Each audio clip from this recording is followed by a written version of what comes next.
Hey everybody, how's it going? Daryl here. So I'm in the market for a new DJ controller, and at the time of making this video there are so many wonderful options, and I've narrowed down the field to 4. I'm going to talk about these 4 options and how they would work for me and my workflow as a working mobile DJ specializing in weddings and corporate events. So I currently use the Pioneer DDJ SX2, which is still a really competent controller. It has all the core functionality that I like. It doesn't have a key shift button, which is annoying, and I'm really interested in rotating platters. I feel like that the rotating platters add a lot to the DJ aesthetic. It's a conversation starter. I mean, it gives it like that retro look.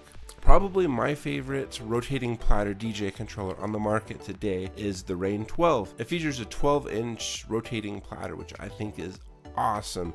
I think the aesthetic is super clean, but as a wedding DJ, for me, portability is key, and each component of a Rane 12 setup is like over 20 pounds, and then you have to transport it, and it just tends to be not so portable. So I'm looking for controllers that are a little bit more portable, around 20 pounds, but that takes us to the Rane One. They released that as a more portable version and more affordable also, and it's been around for a while. It's almost been in the market for 3 years now at the time of making this video. It was released in 2021, and sometimes when you're buying something new you want to like future-proof yourself, and since they released the Rane 1, they've released the Rane 4 more recently, and the Rane 4 is like a 4-channel alternative to the Rane 1 with some additional functionality, but they took out one of the key components that I thought made the Rane 1 special, and that's the rotating platters. It is only a 2-channel controller, but it allows you to control up to 2 microphones, which I think is really important to me as a wedding DJ, because I like having one microphone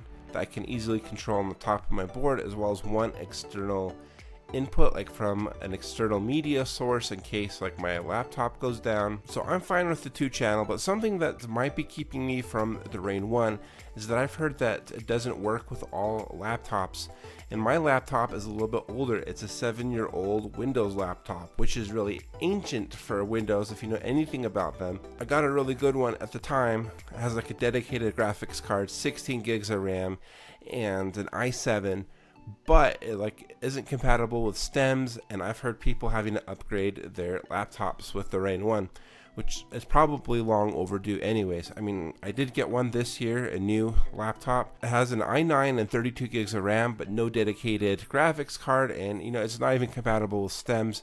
But I have mostly been using this for like my editing laptop and my everyday laptop, and I would like a different laptop for DJing. So I've just kept the one that I've had forever, and it is running its course. It's about ready to kick the can. And so another DJ controller that has piqued my interest is the Rev 7. So it has the rotating platters, but it doesn't have the sleek minimalist aesthetic as the Rane 1. It has a screen in the middle of the jog wheel, and so while that might be like useful, it's still not as aesthetically pleasing to me. But I really do like the limited edition gold one that they offer at Guitar Center, because the little ring around the platter is gold. Like, skins can make your controller look cool, but they don't have anything or that little ring around the platter. So I definitely was eyeing this one. It looks really cool. It looks like it has upgraded functionality from the Rane 1. I feel like this is Pioneer's response to the Rane 1, and they added a whole bunch of more features.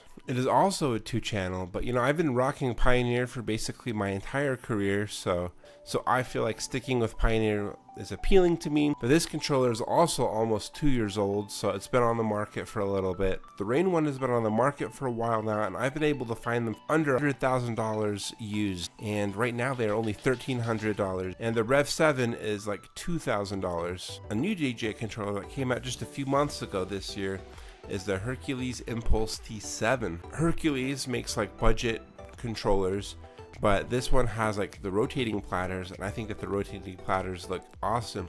They have that minimalist aesthetic that I'm looking for. Mini record players, so I really like that. It is also a 2-channel DJ controller, and it's not as feature rich as some of the other options in this list. It comes in at a price of under $700, which is like really affordable. I could probably sell my SX2 for more than that.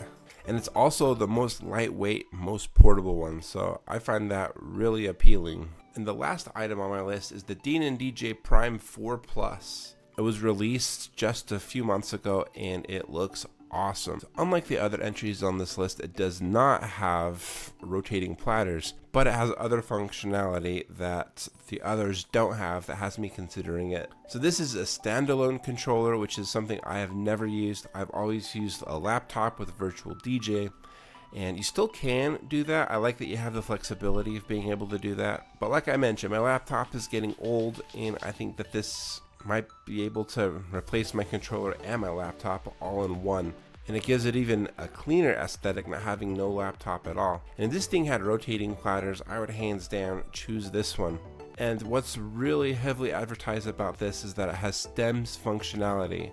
So like my laptop can't really do the advanced stems, and so potentially this will be able to. Something that I've liked about this controller is like the effects engine. I think that it's really robust and really easy to use and really cool. I've played on it with like the previous version, the Prime 4, like with friends controllers, and I think it's really cool. I mean, as far as the aesthetic, nothing is minimalist about it. It's, I don't know, it's a Michael Bay movie. It's Optimus Prime. It's got lots of buttons. It's got lots of functionality, but I like it. It has 4 channels, and it has 2 dedicated like microphone inputs, and it has like 3 different outputs. And yeah, this thing is a beast. And what is really cool about it is you can control sound switch with it. You don't need like a separate laptop or anything.